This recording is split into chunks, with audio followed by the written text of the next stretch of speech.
Commerce का मतलब होता है आपके पास इलेक्ट्रॉनिक कॉमर्स, मतलब इंटरनेट के जरिए इंटरनेट पर व्यापार करना, ये आपका कहलाता है ई कॉमर्स। आज की तारीख में अगर मैं बात करूं तो दोस्तों आप सभी ई कॉमर्स का यूज लेते हैं। ई कॉमर्स के थ्रू आप ऑनलाइन परचेसिंग वगैरह सब कुछ करते हैं। ठीक है, ई कॉमर्स की बात करता हूं तो 1960 में सबसे पहले अपने पास ई कॉमर्स का कॉन्सेप्ट आया था। वो कैसे आया था कि 1916 में जब दो बिजनेस कंपनियां थी अपने पास, दो डिफरेंट बिजनेस कंपनियां अपने पास ईडीआई के थ्रू अपने डॉक्यूमेंट को शेयर करना स्टार्ट किया, तो उसी कॉन्सेप्ट से आज ई कॉमर्स का कॉन्सेप्ट आया है।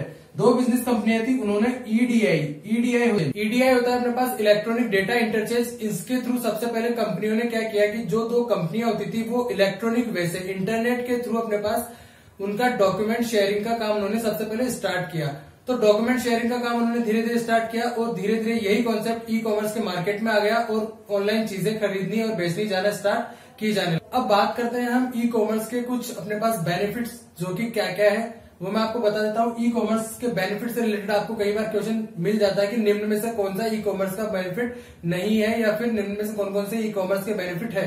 तो आपको जो मोस्ट कॉमनली यूज में आते हैं वो सारे बेनिफिट्स आपको याद रहने चाहिए। वैसे कि आप सारे आप ई कॉमर्स यूज में लेते हैं तो आपको सब कुछ पता होगा कि कुछ बेनिफिट्स की मैं बात करता हूँ आपको कि 24x7 ई कॉमर्स की जो मैं बात करता हूँ आपको 24 होवर्स, सातों दिन, मतलब ऑल टाइम आपके पास ये अवेलेबल है। आप किसी भी टाइम किसी भी समय पर आप ई मार्केटिंग कर सकते हैं। इसके बाद दूसरी मैं बात करता हूँ तो हार्ड कैश की आपको जरूरत नहीं होती। ई कॉमर्स के थ्रू आपको हार्ड कैश की जरूरत नहीं होती है। आप डायरेक्टली ई पेमेंट कर सकते हैं। डायरेक्टली आप क्रेडिट कार्ड से, डेबिट कार्ड से, किसी भी वॉलेट से, इससे आप डायरेक्टली पेमेंट आप कर सकते हैं। तो आपको हार्ड कैश रखने की जरूरत नहीं है। ये बहुत अच्छा बेनिफिट है। तीसरा ई कॉमर्स का सबसे अच्छा बेनिफिट है आपके पास कि आप कंपैरिजन कर सकते हैं प्रोडक्ट की क्वालिटी, प्रोडक्ट की रेट, इन सब में आप अलग अलग वेबसाइट्स पर जाकर आप अलग अलग कंपैरिजन कर सकते हैं। और जहां पर आप कंज्यूमर को जो भी चीज अच्छी लगती है, जो भी चीज आपको बेटर लगती है, जो भी चीज की रेट आपको कम लगती है, वहां से आप डायरेक्टली ऑनलाइन परचेज कर सकते हैं। अब इसके बाद मैं बात करता हूँ फ्रेंड आपके पास टाइप्स ऑफ ई कॉमर्स, जो मॉडल यूज में लिए जाते हैं ई कॉमर्स में, वो कितने तरह के टाइप्स है। मेन टाइप्स की मैं बात करूं अपने पास ई कॉमर्स में मेन अपने पास यूज में आता है, एक होता है बिजनेस, एक होता है कस्टमर या कंज्यूमर। बिजनेस और कंज्यूमर में अपने पास कितनी तरह की रिलेशनशिप होती है वो मैं बता दूं आपको। 4 तरह के आपके पास रिलेशनशिप इन दोनों के बीच में हो सकती है।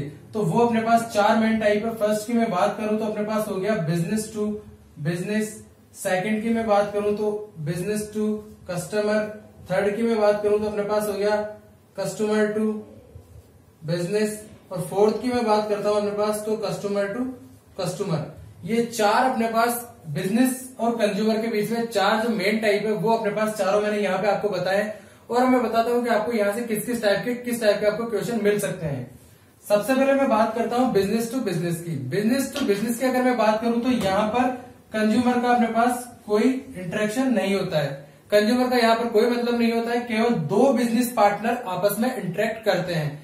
जैसे कि अपने पास कोई बड़ी कंपनी है जहां से प्रोडक्ट निकलता है वो हो गया, और दूसरा बिजनेस पार्टनर अपने पास हो गया एक होलसेलर। तो होलसेलर क्या करता है, अपने पास जो कंपनी होती है वहां से डायरेक्ट माल ई कॉमर्स के थ्रू परचेस करता है। मतलब यहाँ पर जो 2 तरह के अपने पास ई कॉमर्स हो रहा है अपने पास, वो केवल बिजनेस टू बिजनेस हो रहा है। कंज्यूमर का यहाँ पर कोई भी रोल नहीं होता है। तो ये होता है अपने पास B2B अपने पास ई कॉमर्स का मॉडल। इसके बाद मैं बात करता हूँ आपके पास B2C ई कॉमर्स का मॉडल। यहाँ से आपको ये क्वेश्चन मिल जाता है एग्जाम में कि सबसे ज्यादा आपके पास कौन सा ई कॉमर्स का मॉडल यूज में आता है। तो आपको ध्यान रखना है दोस्तों, उसका आंसर होगा हमेशा B2C। B2C सबसे ज्यादा यूज में आता है और आप भी इसी को सबसे ज्यादा यूज में लेते हैं। B2C की बात करता हूँ तो यहाँ पे अपने पास बिजनेस टू कंज्यूमर।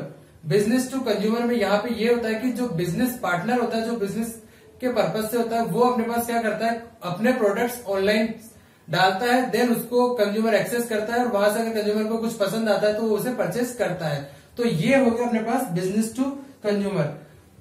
इसमें से आपको ये क्वेश्चन भी मिलता है डायरेक्टली कि पूछ लिया जाता है बहुत सी बार कि ebay.com, snapdeal.com, फ्लिपकार्ट ये निम्न में से किस मॉडल का उदाहरण है। तो आपको पता रहना चाहिए कि फ्लिपकार्ट हुई, ईबे हुई, स्नैपडील हुई, शॉपक्लूज हुई, ये सब किसके उदाहरण है, अपने पास B2C के उदाहरण है। तो ये आपको सीधा सीधा क्वेश्चन पूछ लिया जाता है, तो आपको पता रहना चाहिए। उसके बाद में बात करता हूं आपके पास C2B की। C2B होता है अपने पास consumer to business. Consumer to business में क्या होता है अपने पास, कंज्यूमर टू बिजनेस में अपने पास होता है कंज्यूमर टू बिजनेस में अपने पास कोई भी जो कंज्यूमर होता है वो ऑनलाइन रिक्वायरमेंट डालता है, ठीक है। उस रिक्वायरमेंट के अकॉर्डिंग जो बिजनेस पार्टनर होता है वो उसको डिफरेंट तरीके से डिफरेंट चीजें उसको प्रोवाइड करवाता है, तो वो होता है अपने पास कंज्यूमर टू बिजनेस पार्टनर। अगर आपको बहुत सी बार पूछ लिया जाता है कि जैसे policybazaar.com, अगर आपको पूछे तो वो किसका उदाहरण होगा, तो वो उदाहरण होगा अपने पास कंज्यूमर टू बिजनेस का। आपको पूछ लिया जाए कि मेक माई ट्रिप या ट्रेवल ट्रायंगल जो कि हनीमून पैकेज या हॉलिडे पैकेज आपको प्रोवाइड करवाती है, तो वो किसका उदाहरण होगा, तो वो आपके पास उदाहरण होगा C2B का, मतलब कंज्यूमर टू बिजनेस। कंज्यूमर वहां क्या कर रहा है अपने पास, जैसे कि मैं मेक माई ट्रिप की बात करता हूं तो कंज्यूमर वहां पे रिक्वेस्ट डाल रहा है, एक रिक्वायरमेंट उसकी डाल रहा है कि मुझे इतनी तारीख से लेके इतनी तारीख तक, मान लो कंज्यूमर रिक्वेस्ट डालता है कि उसको 25 से 29 तक बैंकॉक जाना है, ठीक है। उस रिक्वेस्ट के बाद जितने भी बिजनेस पार्टनर होते हैं, जैसे कि मैं बात कर रहा हूँ मेक माई ट्रिप एक प्लेटफॉर्म है, वहां पे मैंने ये रिक्वेस्ट डाली, उसके बाद वहां पे क्या होता है अपने पास मेक माई ट्रिप्स के बाद रजिस्टर्ड उसके बहुत सारे एजेंट्स होते हैं, तो वो आपको कुछ ही टाइम बाद आपको डिफरेंट तरीके से डिफरेंट आपको कोटेशन प्रोवाइड करवाते हैं, ठीक है। अलग अलग रेट्स के कोटेशन प्रोवाइड आपको वो करवाते हैं। तो वहां पर क्या हो गया, आपको C2B में यही होता है अपने पास कि कंज्यूमर एक रिक्वेस्ट डालता है बिजनेस पार्टनर के पास, देन बिजनेस पार्टनर आपको डिफरेंट तरीके से डिफरेंट कोटेशंस या डिफरेंट चीजें आपको वो प्रोवाइड करवाती है, तो वो होता है अपने पास C2B, कंज्यूमर टू बिजनेस। तो आपको कभी भी पूछ लिया जाए कि मेक माई ट्रिप या policybazaar.com ये क्या है। policybazaar.com की मैं बात करूं, जैसे कि आप इंश्योरेंस करवाते हो, इंश्योरेंस के लिए आप सारी आपकी जैसे कार की डिटेल वगैरह सब कुछ आप वहां पे फिलअप करते हो, तो उसके बाद आपके policybazaar.com पे अलग अलग आपके पास इंश्योरेंस जो भी कंपनियां हैं, जितनी भी इंश्योरेंस कंपनियां हैं, वो आपको अलग अलग कोटेशन वहां पे दे देती है, आपके रेट्स अलग अलग वहां पे शो हो जाते हैं कि कोई कंपनी आपको 2000 में इंश्योरेंस करके दे रही है, कोई कंपनी आपको 2500 में इंश्योरेंस करके दे रही है, जबकि वैल्यूएशन सेम होती है, मतलब आप सब में कंपेरिजन कर सकते हो। तो ये होता है आपके पास C2B कंपेरिजन। उसके बाद हम बात करते हैं फ्रेंड्स C2C की। C2C होता है अपने पास कंज्यूमर टू कंज्यूमर। C2C का मतलब हो गया वहां ऐसा प्लेटफॉर्म जहां पर दो कंज्यूमर आपस में इंटरेक्ट कर रहे हो, दो कंज्यूमर आपस में इंटरेक्शन हो रहा है उनके बीच, तो वहां पे जो ई कॉमर्स का मॉडल होता है वो अपने पास होता है C2C। C2C की अगर मैं बात करूं, आपको बहुत सी बार डायरेक्टली पूछ लिया जाता है कि निम्न में से क्विकर किस तरह का मॉडल है, या फिर OLX किस तरह का मॉडल है अपने पास, तो C2C में OLX आ गया अपने पास, क्विकर आ गया अपने पास, ये सब क्या है अपने पास C2C के एग्जाम्पल है। अब OLX की मैं बात करता हूं, तो OLX तो अपने पास एक प्लेटफॉर्म है, वहां पर जैसे कि मेरे पास पुरानी बाइक है, मैंने बाइक की फोटो खींची, उसकी सब कुछ डिटेल डाली और उसकी मैंने प्राइस डाल दी कि मुझे इतने रुपए इसके चाहिए, और मैं OLX पे उसे अपलोड कर देता हूं। देन उसके बाद क्या होता है, कोई भी दूसरा कस्टमर अगर किसी को बाइक चाहिए तो वहां सर्च कर लेता है, अगर उसको वो बाइक दिख रही है वहां पे तो वो मुझे डायरेक्टली इंटरेक्ट करता है, मुझे डायरेक्टली कॉल करेगा। मतलब यहाँ पे जो कम्युनिकेशन हो रहा है वो दो कस्टमर के बीच में हो रहा है, यहाँ पे OLX को उसका कोई कमीशन अपने पास नहीं जाएगा। तो वो होता है आपके पास C2C ई कॉमर्स का मॉडल। तो ये मैं 4 तरह के मॉडल थे, मैंने आपको चारों में डिफरेंट एग्जांपल बताए। आपको कभी भी पूछ ले कि सबसे कम कौन सा मॉडल यूज में आता है, तो आपका आंसर होगा C2B। ये चीज आपको ध्यान रखनी है, इस टाइप का आपको क्वेश्चन पूछ लिया जाता है। और सबसे ज्यादा यूज में आए तो B2C हो गया। तो ये चारों तरह के मॉडल आपके कंप्लीट हुए और इन्हीं से आपके एग्जाम में क्वेश्चन मोस्टली बन जाता है। दोस्तों इसके बाद मॉडल के टाइप्स पढ़ने के बाद हम कुछ फीचर्स पढ़ते हैं। यहाँ पे आपको डायरेक्टली ये क्वेश्चन मिल जाता है कि निम्न में से कौन सा ई कॉमर्स का फीचर नहीं है, तो ये कुछ ऑप्शंस है जो कि आपको याद रहने चाहिए। पहला है अपने पास यूबिक्विटी। यूबिक्विटी का मतलब होता है अपने पास कि इसके तहत आप किसी भी समय पर किसी भी जगह पर आप ई कॉमर्स का यूज ले सकते हैं, ये होता है अपने पास यूबिक्विटी। उसके बाद मैं बात करता हूँ अपने पास इंटरेक्टिविटी।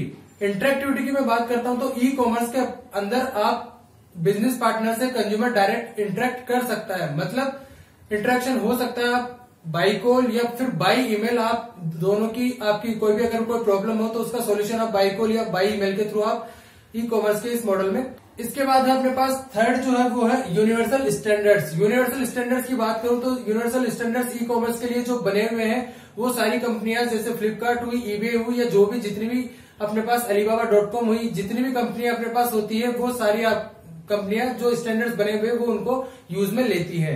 उसके बाद लास्ट है अपने पास ग्लोबल रीच। ग्लोबल रीच का मतलब है पूरे संसार में आउट ऑफ इंडिया कहीं भी कोई भी दो कंज्यूमर भी आपस में इंटरेक्ट कर सकते हैं, मतलब पूरे संसार में इसका फैलाव है अपने पास ई कॉमर्स का। तो ये होता है अपने पास ग्लोबल रीच। तो ये कुछ इंपॉर्टेंट फीचर्स थे ई कॉमर्स के कुछ नुकसान भी होते हैं, वो मैं आपको बताता हूँ। ई कॉमर्स के नुकसान ये है कि बहुत सी वेबसाइट पर आप देखते हैं कि कुछ आपको दिखाया कुछ और जाता है और भेज कुछ और दिया जाता है, तो ये भी एक आपके पास नुकसान है। उसके अलावा दूसरा नुकसान ये है कि अगर आपके पास इंटरनेट की सुविधा नहीं है तो आप ई कॉमर्स ई मार्केटिंग नहीं कर सकते हैं, तो ये भी आपके पास एक नुकसान है। उसके अलावा और नुकसान ये है कि बहुत सी बार आपको, वैसे तो नॉर्मली हो जाता है कि बहुत सी बार दे रखा होता है कि 2 से 3 दिन में आपका प्रोडक्ट डिलीवर हो जाएगा, बट बहुत सी बार हो जाता है कि 2 से 3 दिन की बजाय आपको 4 से 5 दिन भी लग सकता है, तो ये भी आपके पास एक उसका बेनिफिट नहीं है। इस तरह से दोस्तों वैसे जो भी क्वेश्चन आएगा वो आप ई कॉमर्स के क्वेश्चन को कुछ माइंड लगाकर आप, जो कि ई मार्केटिंग जो कि आज के टाइम पे आप कर रहे हो, तो वहां से आप थोड़ा माइंड लगा के आप उस क्वेश्चन को सॉल्व कर सकते हो। तो फ्रेंड्स, ई कॉमर्स से रिलेटेड मैक्सिमम क्वेश्चंस आपको यहीं से मिल जाएंगे जो मैंने आज आपको पढ़ाया। तो अगर आपको मेरा ये वीडियो पसंद आया तो मेरे वीडियो को लाइक करें, चैनल को सब्सक्राइब करें। आइए सीरीज के ये वीडियोस आप देखते रहिए, आइए एग्जाम की सक्सेस के लिए। तो मिलते हैं नेक्स्ट वीडियो में। जय हिंद, जय भारत।